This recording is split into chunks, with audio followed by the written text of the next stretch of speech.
তোমার ফোনে কিছু অ্যাপ আছে যেগুলো তুমি কাউকে দেখাতে চাও না, তাহলে আজকের ভিডিওটা তোমার জন্য। নমস্কার বন্ধুরা, আমি শুভ, আর তোমার দ্বারা দেখছো শুভটিক। আজকে আমি দেখাবো কীভাবে ওপো আর রিয়েলমি ফোনে খুব সহজেই অ্যাপ হাইড করা যায় কোনো অ্যাপ ইনস্টল না করে। সর্বপ্রথম আপনারা সেটিংয়ে চলে যাবেন। সেটিংয়ে গিয়ে এখানে একটা অপশন পাবেন সিকিউরিটি অ্যান্ড প্রাইভেসি, এখানে ক্লিক করবেন।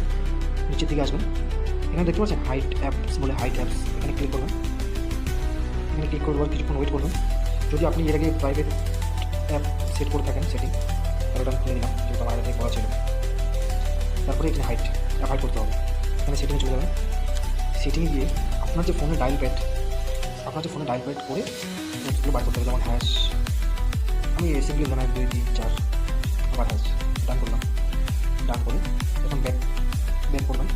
আপনি যা আপনি অ্যাপ হাইড করতে চান, যেমন ফেসবুক হাইড করলাম, এবং সরাসরি চলে যাবেন আপনি হোম স্ক্রিনে। এখানে আপনার ডায়াল প্যাডে গিয়ে যে নাম্বারটা আমরা সেট করলাম, #2 3 4 এই যে আমাদের ফেসবুক।